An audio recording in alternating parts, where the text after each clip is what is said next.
जय श्रीमन्नारायण। जय जय श्रीमन्नारायण। श्रीमते रामानुजाय नमः।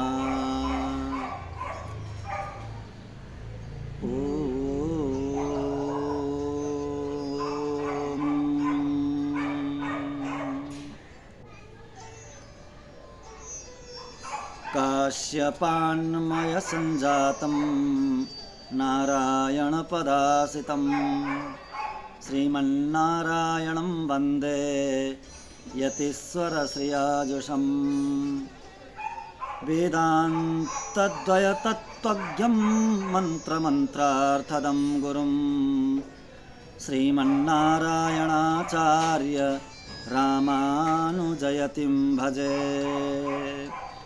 तस्मै रामानुजार्याय नमः परमयोगिने यश्रुते स्मृतिसूत्राणाम् अन्तर्ज्वरमशीशमत्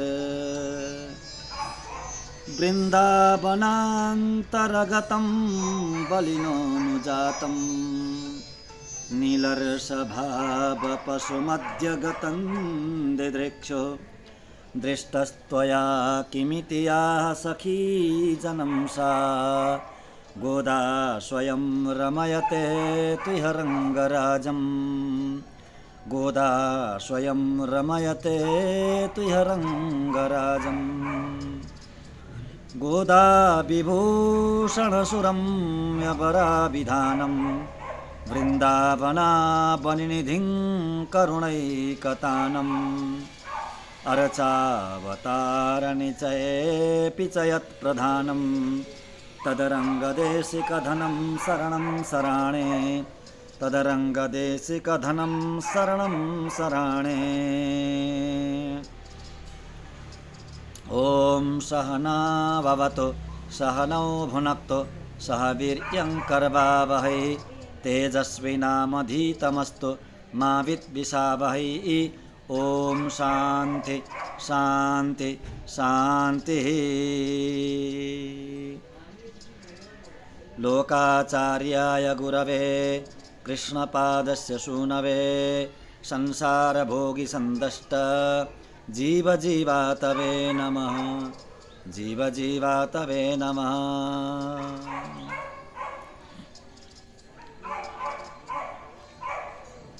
निखिल हे अप्रत्यनिक कल्याणैकतान श्वेतर समस्त वस्तु विलक्षण ज्ञानंदैक स्वरूप असंख्य कल्याण गुण गणौघ महानव सत्य काम सत्य संकल्प सर्वाधार जगदाधार सृष्टि स्थिति प्रलयकर्ता भक्तवांछा कल्पतरु शरणागत वत्सल भक्तवत्सल परब्रह्म परमात्मा श्रीयपति भगवान श्री लक्ष्मी नारायण का असीम अनुग्रह द्वारा हामी वेदांत को सारभूत ग्रन्थ अर्थ पंचक को स्वाध्याय गर्दैछौं। पाँचवटा विषय स्वस्वरूप को ज्ञान, परस्वरूप को ज्ञान, पुरुषार्थ स्वरूप को ज्ञान, उपाय स्वरूप को ज्ञान र विरोधी स्वरूप को ज्ञान हामीले यथाधि यथामति सम्यक रूपले चर्चा गर्यौं।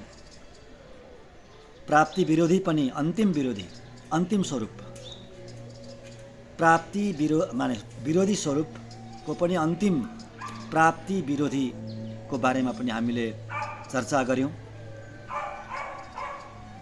अन्न दोषो ज्ञान विरोधी अर्को चोडिकामा 41औं चोडिकामा लेख्नुहुन्छ अन्न दोषो ज्ञान विरोधी।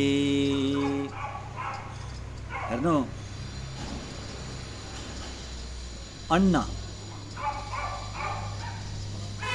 अन्न कति आवश्यक हो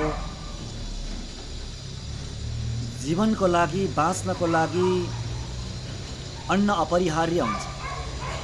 अन्न बिना कोही पनि व्यक्ति बाँच्नै सक्दैन जिउनै सक्दैन। त्यति महत्त्वपूर्ण त्यति आवश्यक चिज त्यो अन्नलाई कसरी खानुपर्छ कसरी लिनुपर्छ के खानुहुन्छ र के खानुहुन्न भन्ने शास्त्रले सम्यक रूपले साह्रै राम्ररी निर्णय गरिदिएको छ। शास्त्रको आज्ञा छ भक्षको विचार गरेर खानु भनेर। भक्ष भनेको खाने योग्य, अभक्ष भनेको खाने अयोग्य नखाने वस्तु यो विवेचन गरिदिएको छ शास्त्रले। अन्नमा दोष बसेको हुन्छ। हेर्नुहोस् अन्नमा दोष हुन्छ। तीन प्रकारका प्रधान दोष बताएको छ शास्त्रले अन्नमा। जाति दोष, आश्रय दोष र निमित्त दोष। जाति दोष, आश्रय दोष र निमित्त दोष अन्नका यी प्रधान तीनटा दोष हो। यी दोषबाट बच्नुपर्छ। यी तीनटा दोषले दूषित भएको अन्न स्वीकार गर्नु हुँदैन, खानु हुँदैन। त्यसले के गर्छ भन्दा त्यसले ज्ञानको विरोध गरिदिन्छ, ज्ञानको विरोधी भनिदिन्छ। ज्ञानको विरोधी ज्ञानै बन्न दिँदैन, ज्ञानमा बाधा ल्याउँछ त्यस्तो अन्नले। भगवत ज्ञान हुन दिँदैन, आत्मा परमात्माको ज्ञान हुन दिँदैन। आध्यात्मिक मार्गमा चल्नलाई ठुलो अडचन बनिन्छ त्यही भोजन। उपनिषदले के बताएको छ? अद्यतेति च भूतानि, अद्यतेति च भूतानि। अन्न कस्तो भने अद्यते खाइन्छ, अन्नलाई खाइन्छ, मनुष्यहरूले खानुपर्छ, बाँच्नको लागि खाइन्छ। अद्यते इति अन्नम, अद्यते इति अन्नम। जुन चिजलाई खाइन्छ त्यो अन्न हो। अद्यते त्यही भनेको छ अद्यतेति अति, अद्यतेति च भूतानि। अद्यते खाइन्छ, अति छ खान्छ पनि। भूतानि प्राणीहरूलाई खाइदिन्छ उसले, प्राणीले खान्छ। अन्नलाई प्राणीले खानुहुन्छ र अन्नले पनि प्राणीलाई खान्छ। हेर्नु त, अति छ भूतानि, अति खाइदिन्छ। कसरी खाइदिन्छ? विचारपूर्वक, विवेकपूर्वक अन्नलाई खाइयो भने आफूले खाइन्छ होइन। अविवेकपूर्वक, अविचारपूर्वक शास्त्रको आज्ञालाई उल्लङ्घन गरेर भक्षाभक्षको विचार नगरिकन, खाद्य र अखाद्यको विचार नगरिकन, पेय र अपेयको विचार नगरिकन खाइयो भने, स्वीकार्यो भने त्यसले आफूलाई खान्छ, त्यो अन्नले आफूलाई खाइदिन्छ। हो, के खाने, कहाँ खाने, कतिखेर खाने, कस्तो खाने, यो सबै शास्त्रले निर्णय गरिदिएको हुन्छ। धर्मशास्त्रले त्यो अनुसार, शास्त्रको आज्ञा अनुसार त्यो अन्नलाई खाइयो भने आफूले खाएको ठहरिन्छ। त्यो विवेक नपुर्याइकन विवेकपूर्वक खाइयो भने त्यो अन्नले आफूलाई खान्छ। अद्यतेति च भूतानि। त्यसैले अन्न दोषो ज्ञान विरोधी। अन्नमा दोष बसेको हुन्छ। अन्नमा तीन प्रकारका दोष बसेका हुन्छन्: जाति दोष, आश्रय दोष र निमित्त दोष। जाति दोष भनेको त्यो जातिले नै, त्यो अन्न के हो, त्यो पदार्थ के हो, त्यो पदार्थ नै दूषित छ, पदार्थ नै अशुद्ध हो, त्यो हो जाति दोष। मांस, मदिरा, लसुन, प्याज, मसुरो, दाल आदि आदि धेरै बताएको छ शास्त्रले।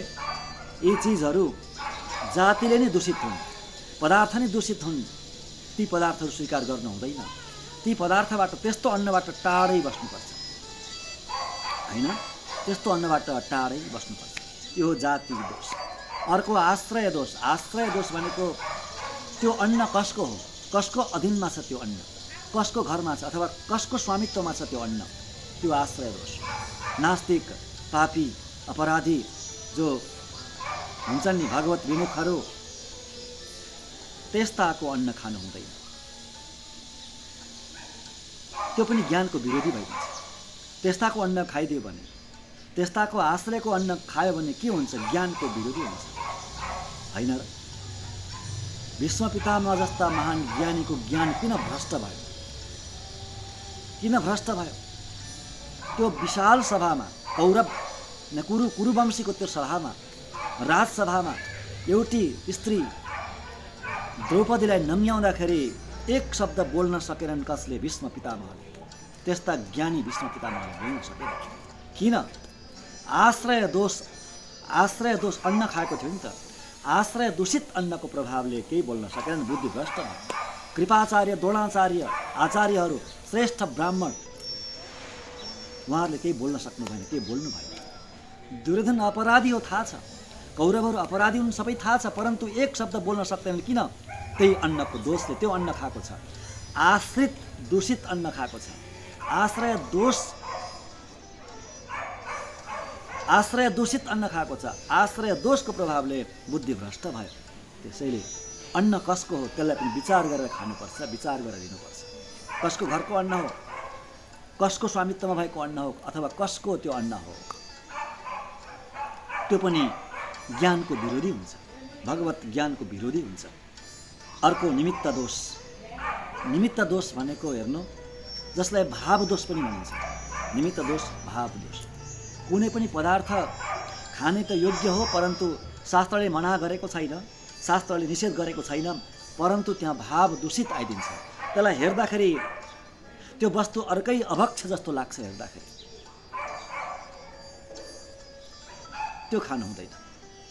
जस्तो एउटा ठुलो हुन्छ नि तरबुजा, त्यो ठुलो तरबुजा हुन्छ, त्यो तरबुजालाई बिचमा टक्कै अमुन्या गर्ने, बिचमा 2 भाग लगाउने, अमुन्या गर्ने, सामान्य भाषामा संसारी भाषामा काट्ने, बिचमा काटेर 2टा बनाउने र अनि हेर्ने।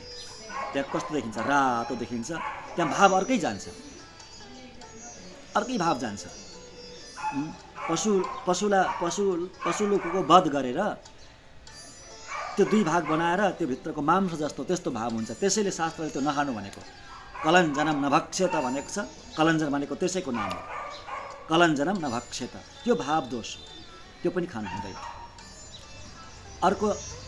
अर्को निमित्त दोष के हो भन्दा,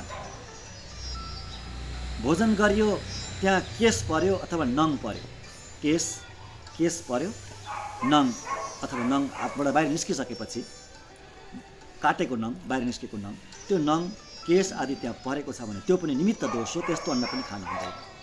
यो अन्न खायो भने हुन्छ के त भन्दा, यो अन्न खायो भने ज्ञानको विरोधी हुन्छ, ज्ञानी बन्न दिँदैन, भगवत मार्गमा चल्न दिँदैन। बिस्तारै असर गर्छ, त्यसले तुरुन्तै असर गर्ने होइन, बिस्तारै बिस्तारै बिस्तारै त्यस्तो अन्नले बिस्तारै बिस्तारै बिस्तारै बिस्तारै असर गर्छ र समाप्त पारिदिन्छ,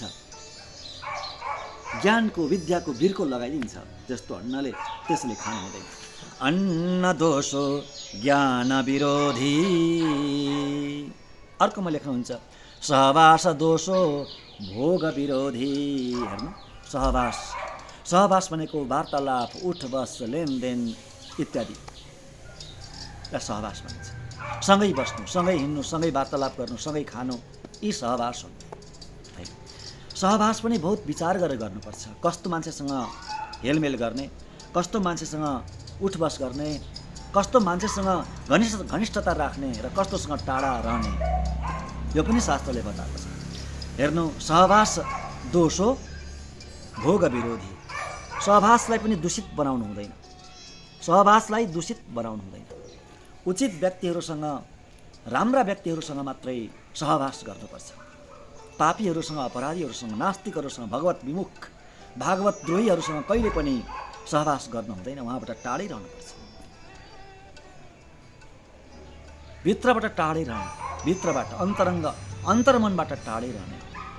शरीर त प्रारब्धवश शरीर छ, कर्म गर्नुपर्छ, कस्ता मान्छेसँग लेनदेन गर्नुपर्छ, वार्तालाप गर्नुपर्छ, त्यो आफ्नो ठाउँमा छ होइन। सबै छोडेर जङ्गलमा जाने भनेको होइन, त्यो सम्भव छैन। परन्तु अन्तरङ्गबाट, भित्रबाट, अन्तर्मनबाट तिनीहरूबाट टाढा रहने हो। अपराधीहरूबाट, पापीहरूबाट, भगवत विमुखहरूबाट, भागवतका द्रोहीहरूबाट टाढा रहने। यसले के गर्छ भन्दा भोग विरोधी। त्यस्ताको सङ्गत गरियो भने, त्यस्तासँग सहवास भयो भने त्यो कस्तो बनिन्छ भन्दा भोग विरोधी बनिन्छ। भोग भनेको के हो यहाँ? भोग भनेको भगवत अनुभव, भगवत अनुभव रूपी दिव्य भोग। वास्तविक भोग भनेकै भगवत अनुभव नै हो।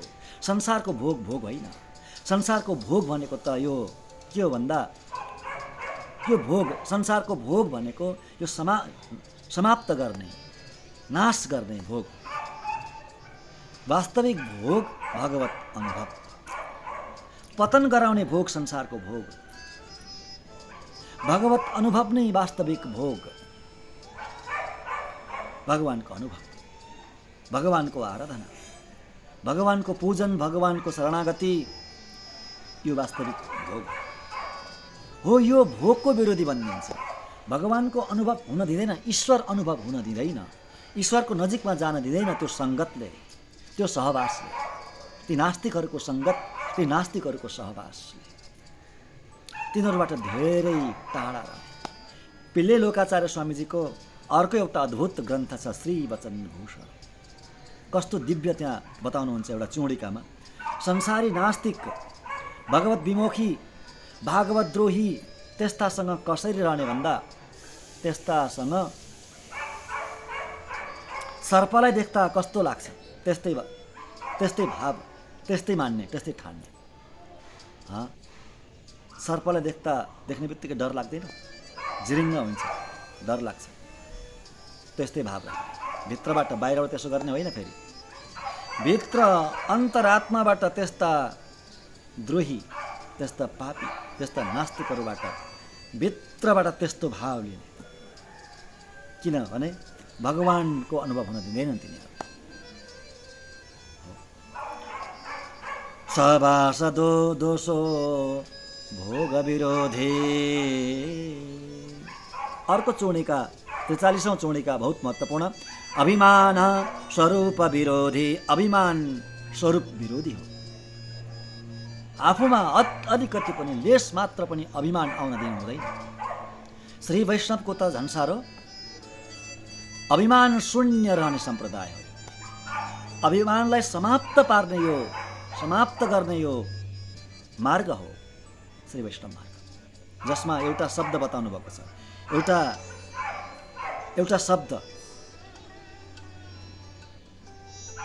एउटा शब्दको परम्परा छ हाम्रो सम्प्रदायमा, नैत्यानुसन्धान।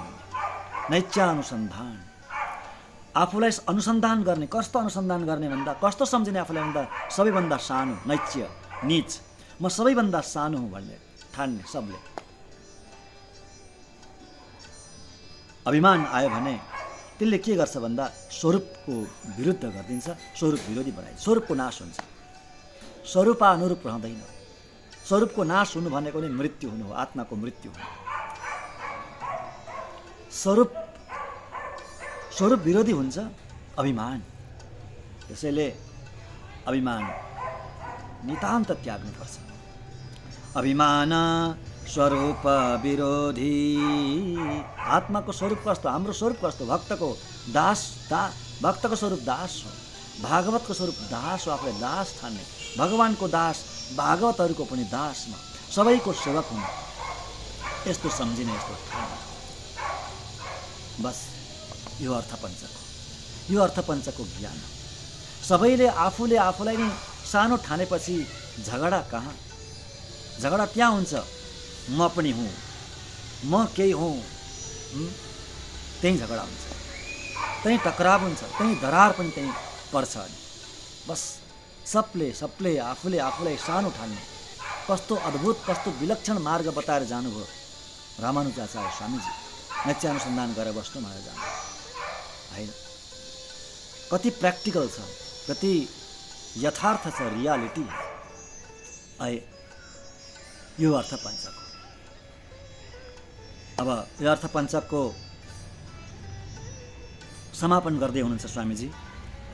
एवं अर्थपञ्चक ज्ञानोत्पत्त्या मुमुक्षु संसारे वर्तमानस्य चेतनस्य मोक्षसिद्धि पर्यन्तं संसार संक्रान्त्यर्थं कालक्षेपो करणप्रकारो वर्णाश्रमानुरूप मशनाच्छादने सम्पाद्य यदन्न पुरुषो भवति तदन्नास्तस्य देवता इत्युक्तप्रकारेण सकलपदार्थानपि भगवद्विषये निवेद्य यथा बलं भागवत किञ्चित्कारं कृत्वा देहधारणमात्रं प्रसादप्रतिपत्यो जीवेत। कथञ्चित् तत्त्वज्ञानोत्पादकस्याचार्यस्य सन्निधौ किञ्चित् कारेण तदभिमतो वर्तेत। यसरी अर्थपञ्चको ज्ञान भइसकेपछि अब कसरी बस्ने त संसारमा? हामीले अर्थपञ्चक श्रवण गरिसक्यौँ, हामीलाई केही न केही ज्ञान उत्पत्ति भयो। जसले हामीले श्रवण गऱ्यौँ केही न केही उत्पत्ति भयो, ज्ञान केही न केही हामीलाई बोध भयो, ज्ञान भयो। अब यो ज्ञान भइसकेपछि अब कसरी बाँकी समय कसरी बिताउने अब बताउनुहुन्छ अन्तिममा। यसरी यसरी ज्ञान उत्पन्न भइसकेपछि, अर्थपञ्चकको ज्ञान उत्पन्न भइसकेपछि, ज्ञान प्राप्त भइसकेपछि मुमुक्षो, अब त्यो मुमुक्षले कसरी बस्ने? ती मुमुक्षुले कसरी बस्ने संसारमा? संसारे वर्तमानस्य चेतनस्य मोक्ष प्राप्ति पर्यन्तं भनेको शरीर नछुटिन्जेलसम्म, अर्थपञ्चको ज्ञान भइसकेपछि र यही अनुसार त्यो ज्ञान अनुसार आचरण गर्दै गर्दै संसारमा बसिसकेपछि शरीर छुटेपछि मोक्ष अवश्य हुन्छ। दुई मत छैन त्यसमा। यो अन्तिम शरीर हो।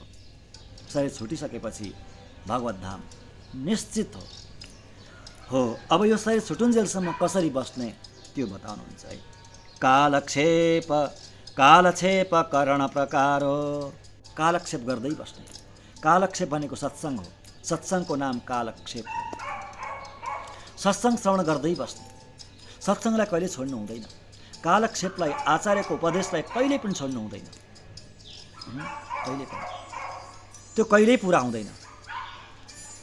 अर्थपञ्चको ज्ञान भइसकेपछि, अन्य शास्त्रको, अन्य ग्रन्थहरूको, अन्य रहस्यहरूको ज्ञान भइसकेपछि पनि सत्सङ्गलाई कहिल्यै छोड्नु हुँदैन। सत्सङ्गको सहारा नित्य निरन्तर लिनुपर्छ। प्रयत्नपूर्वक कालक्षेपमा जानुपर्छ, सत्सङ्ग श्रवण गर्नुपर्छ। अनि प्रयत्नपूर्वक भागवतको सन्निधिमा जानुपर्छ, आचार्यको सन्निधिमा जानैपर्छ प्रयत्नपूर्वक, होइन? प्रयत्नेन गन्तव्यं प्रयत्नेन द्रष्टव्या यत्र भागवता स्थिताः सुदूरमपि गन्तव्यं यत्र भागवता स्थिताः। धेरै टाढा भए पनि धाएर जानु जहाँ भागवतहरू बस्नु भएको छ, जहाँ भगवानका प्यारा भक्तहरू बस्नु भएको छ, त्यो निकै टाढा भए पनि जानु, त्यहाँसम्म जानु। प्रयत्नेन द्रष्टव्या, प्रयत्नपूर्वक हेर्नु, उहाँहरूको दर्शन गर्नु। किन? यत्र सन्निहितो हरि, भगवान त्यहीँ बस्नुहुन्छ। भगवान वैकुण्ठमा बस्नुहुन्न। भगवान काहीँ धाम तीर्थधाममा मात्रै बस्नुहुन्न। भगवान मन्दिरमा बस्नुहुन्न। वास्तविक रूपले भगवान कहाँ बस्नुहुन्छ? जहाँ भागवत बस्नुहुन्छ, जहाँ भागवत हुनुहुन्छ त्यहाँ भगवान हुनुहुन्छ। त्यहाँ पाइन्छ भगवानलाई। त्यसैले हरिको दर्शनको लागि भागवतको सन्निधिमा जाने, यसरी शास्त्रको आज्ञा छ। कालक्षेपलाई कहिले नछोड्ने। कालक्षेप सत्सङ्गलाई श्रवण गर्ने अनि वर्णाश्रम उचित कार्य गरिरहने। कर्म के गर्ने?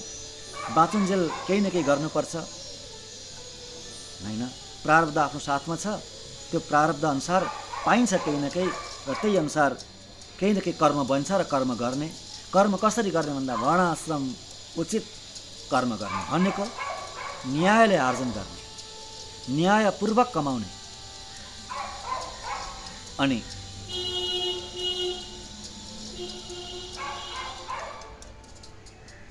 भोजन र आच्छादन, भोजन र कपडाको लागि कति पनि चिन्ता नगर्ने श्री वैष्णवले।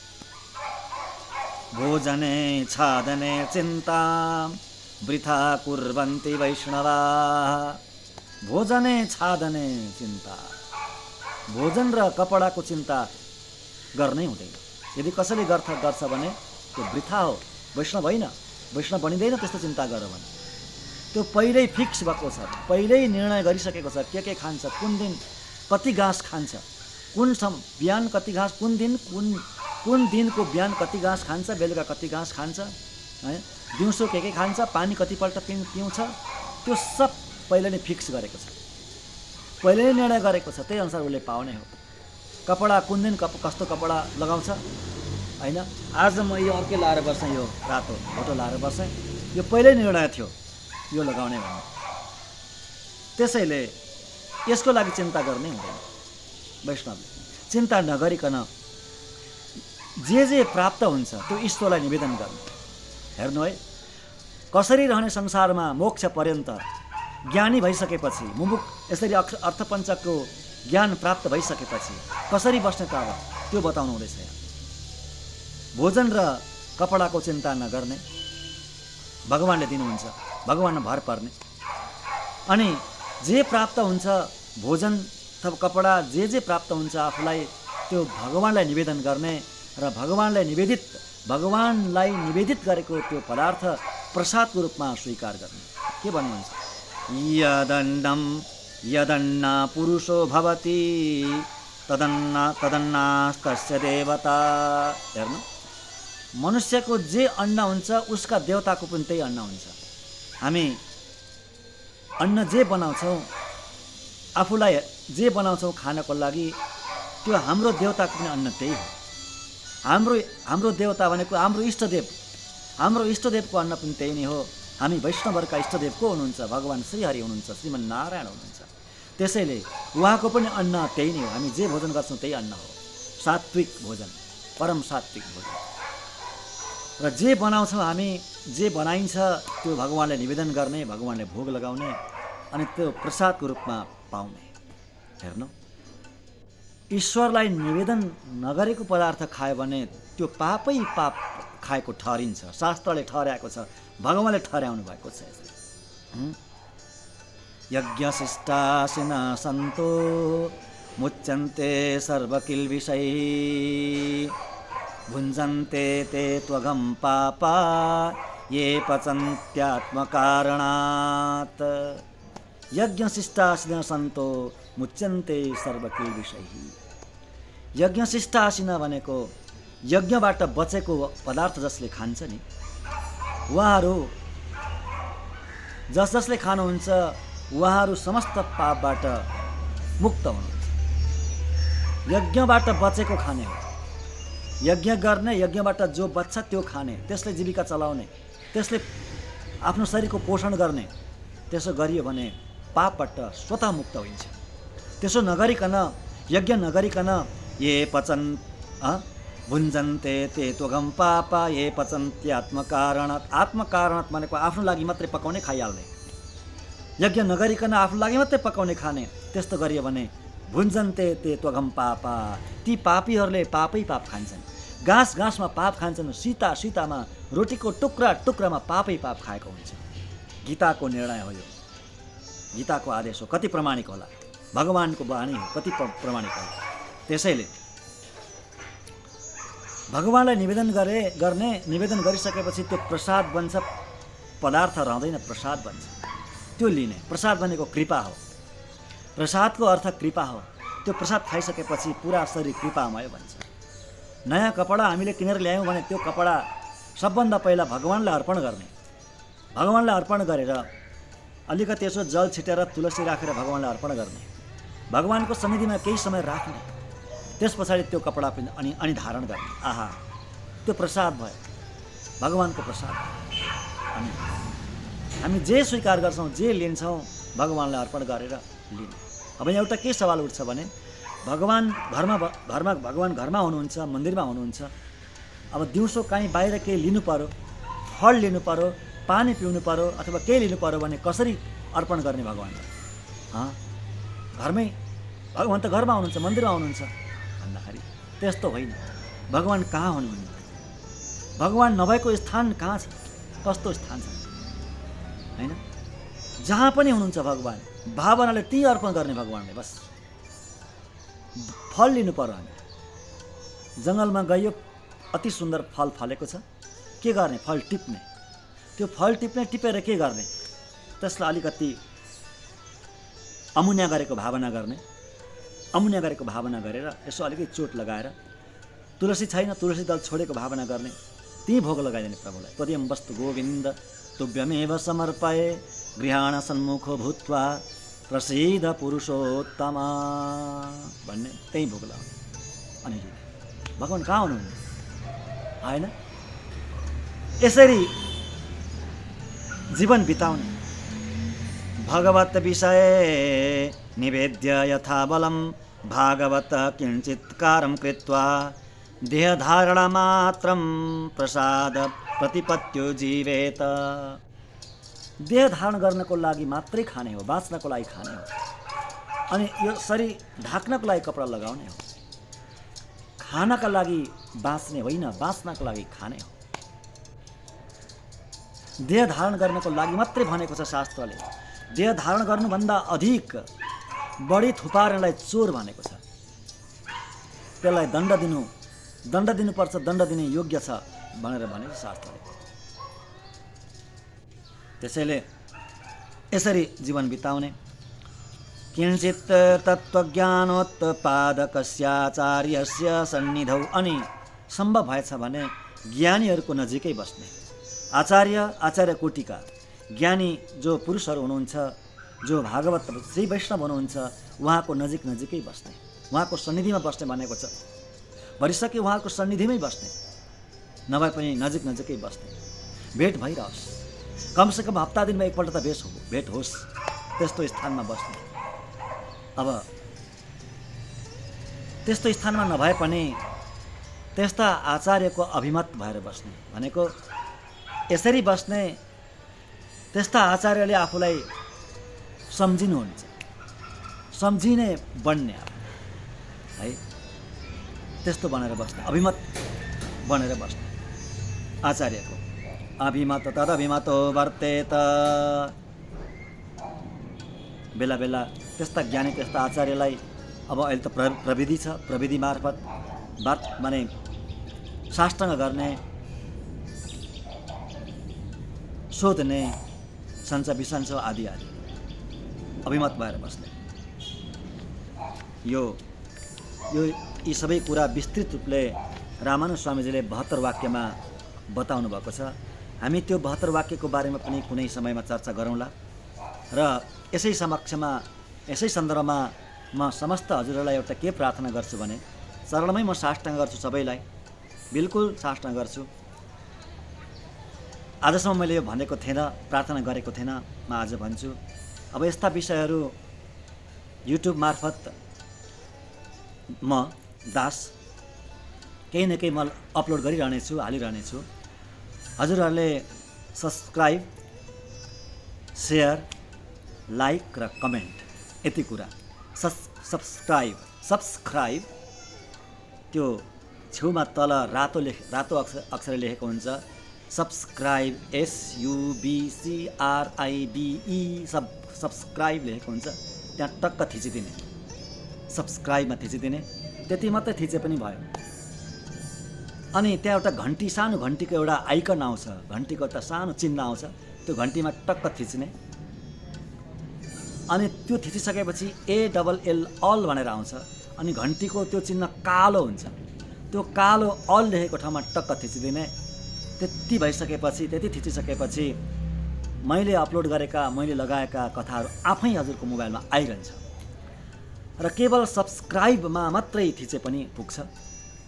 र अनि त्यस पछाडि पहिला सब्सक्राइब, अनि त्यस पछाडि सेयर गर्ने, अनि त्यस पछाडि कमेन्ट गरिदिने, तल त्यो लिङ्कमा गएर कमेन्ट गर्ने, लाइक आदि गरिदिनु होला। हजुरहरूले यो भगवानको सेवा हुन्छ ठुलो, हैन? दासप्रति पनि एउटा ठुलो एउटा सेवा नै हुन्छ। र 72 वाक्य, रामानुज स्वामीजीका 72 वाक्यको बारेमा पनि हामी चर्चा गर्नेछौँ। यसरी बस्ने, यसरी जीवन बिताउने। अब अरू पनि बताउनुहुन्छ बहुत महत्त्वपूर्ण कुराहरू। ईश्वर सन्निधौ स्वस्य नीचत्वमनुसन्धीत। भगवानको मन्दिरमा जाँदाखेरि कस्तो भाव राख्ने, कस्तो भाव राख्ने। मन्दिरमा गएर आफ्नो चप्पलको सम्झिने हो कि बाहिर चप्पल राखेको थियो कसैले लग्यो, चप्पलमा ध्यान दिने हो कि होइन, कस्तो भावना राख्ने, भगवानको दर्शन गरेर आफूलाई कस्तो सम्झिने हो, त्यो बताउनुहुन्छ मन्दिरमा गएर। ईश्वर सन्निधौ स्वस्य नीचत्वमनुसन्धीत। कतिपयको स्वभाव हुन्छ मन्दिरमा गएर झन् ठुलो हल्ला गर्ने, झन् ठुलो वार्तालाप गर्ने।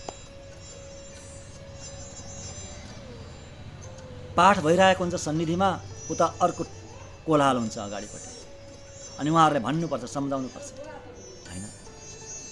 त्यस्तो होइन। मन्दिरमा गएर हो, मन्दिरमा भजन कीर्तन गर्ने समय हुन्छ, स्तुति गर्ने समय हुन्छ, त्यतिखेर खुब स्तुति गर्ने, खुब कोलाहल मचाउने। परन्तु मन्दिरमा गएर भगवानको अगाडि कस्तो आफूलाई कस्तो सम्झिने भन्दा नैच्यानुसन्धीत, आफूलाई साह्रै सानो, साह्रै नीच, साह्रै क्षुद्र, साह्रै अल्पज्ञ ठान्ने। सबै यहाँ जति आउनुभएको छ मन्दिरमा, यहाँहरूभन्दा सबभन्दा नीच मै हुँ प्रभु। जति पनि यहाँ मन्दिरमा आउनुभएको छ, यहाँहरूभन्दा यहाँ सबैभन्दा नीच, यहाँहरू मध्येमा सबैभन्दा नीच चाहिँ मै हुँ भन्ने भित्रदेखि, बाहिर बनावट होइन, भित्रैदेखि त्यस्तो भावना भगवानको अगाडि प्रकट गर्ने। वाह, भगवान कति गदगद हुनुहुन्छ। भगवानलाई कुनै त्यस्तो भावनाले मन्दिरमा जाने बित्तिकै भगवानलाई आशीर्वादको लागि प्रार्थना गर्नै पर्दैन। स्वतः भगवानबाट त्यो आइहाल्छ। ईश्वरबाट स्वतः भगवानबाट स्वतः त्यो आशीर्वाद स्वतः आइहाल्छ। के इच्छा छ त्यो आइहाल्छ स्वतः। भगवान त सर्वज्ञ हुनुहुन्न र सर्वज्ञ हुनुहुन्छ। आफ्नो अभिमानले दिँदैन, आफ्नो अभिमानले अहङ्कारले नै भगवानको आशीर्वाद आउन दिँदैन, भगवानको कृपा आउन दिँदैन। त्यसैले ईश्वर सन्निधौ स्वस्य नीचत्व अनुसन्धान आफूलाई एकदम सानो ठान्ने। अनि आचार्यको सन्निधिमा जाँदा के सोच्ने, कस्तो भाव राख्ने? आचार्य भनेको गुरु, आफ्ना गुरु, आफ्नो आचार्यको सन्निधिमा जाँदा कस्तो भाव राख्ने? आचार्य सन्निधौ स्वस्य ज्ञान अनुसन्धित। स्वस्य अज्ञान, परम अज्ञानी ठान्ने आफूलाई, परम अज्ञानी। आचार्यले परम ज्ञानी ठान्ने र आफूलाई परम अज्ञानी, ज्ञान नभएको अति नै क्षुद्र ठान्ने, आफूलाई रत्ती पनि ज्ञान नभएको त्यस्तो ठान्ने आचार्यको सन्निधि। स्वस्य ज्ञानम अनुसन्धित। अब भागवतको सन्निधिमा, वैष्णवहरूको सन्निधिमा जाँदाखेरि आफूलाई कस्तो सम्झिने, कस्तो भाव लिने आफूमा? स्वस्य पारतन्त्रम अनुसन्धित। आफूलाई आफ्नो पारतन्त्र सम्झिने, म पराधीन हुँ भन्ने सम्झिने, म स्वतन्त्र छुइनँ, म पराधीन हुँ भन्ने सम्झिने। कसको पराधीन? ती भागवतहरूको। यी भागवतहरूको म पराधीन हुँ, यहाँहरूको म दास हुँ, यस्तो सम्झिने। यहाँहरूको शेष हुँ, म दास हुँ, यहाँहरूको सेवक हुँ, परतन्त्र हुँ, यस्तो सम्झिने, यस्तो भाव राख। अब महत्त्वपूर्ण विषय आयो। संसारिणाम अग्रे, संसारिणाम अग्रे, संसारीहरूको अगाडि। संसारी भनेको जो मुमुक्षु छैनन्, जो भगवानका छैनन्, भगवानका बनेका छैनन्, जो भागवत होइनन्, भागवत हुँ भनेर कबुल गरेका छैनन्। भागवत त सबै भागवत। संसार भगवानको हो, जगत विष्णुको हो, त्यसैले जगत वैष्णव, परन्तु म वैष्णव हुँ भनेर जसले कबुल गरेको छैन, भगवानको सम्बन्धको ज्ञानलाई, भगवानसँगको सम्बन्धलाई कबुल गरेका छैनन्, हो त्यस्ताको सन्निधिमा कस्तो भावना राख्ने, कस्तो भावना राख्ने? संसारिणाम अग्रे स्वस्यावृत्तिमनुसन्धीत। स्वस्य स्वव्यावृत्ति, व्यावृत्ति भनेको अलग, अलग सम्झिने, पृथक सम्झिने, विलक्षण सम्झिने। विलक्षण, व्यावृत्ति भनेको विलक्षण। संसारीभन्दा वाकई म विलक्षण हुँ, भगवानको कृपाले, आचार्यका अनुग्रहले म विलक्षण हुँ, अलग हुँ भित्रबाट, त्यस्तो सम्झिने। अनि सावधान पनि हुने, डराउने पनि। कतै मेरो पनि यस्तो गति त हुँदैन, सावधान भएन भने फेरि मेरो गति यस्तै त हुँदैन भनेर डराउने पनि संसारीलाई देखेर। संसारिणाम अग्रे स्वव्यावृत्ति मनुसन्धीत। अत्यन्तै प्र्याक्टिकल, अति नै व्यावहारिक र धर्मको यथार्थ। बुझ्नुभयो? धर्मको यथार्थ हो यो। त्यसैले यो श्री वैष्णव सम्प्रदाय भनेको कस्तो सम्प्रदाय भन्दा आफूले लागेको अति नै प्र्याक्टिकल हो, अति नै प्र्याक्टिकल हो र यसमा पूर्ण यथार्थता छ, रियालिटी।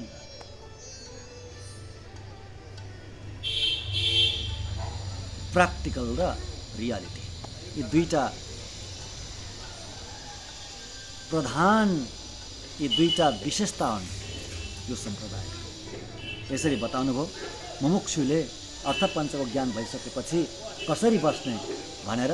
र अर्को एउटा चुनेका छ, त्यो हामी अर्को कालक्षेपमा हामी श्रवण गर्नेछौँ। धेरै महत्त्वपूर्ण छ, 49औं चुनेका, धेरै राम्रो छ त्यो, र त्यसको बारेमा हामी फेरि चर्चा गर्नेछौँ। हस्त।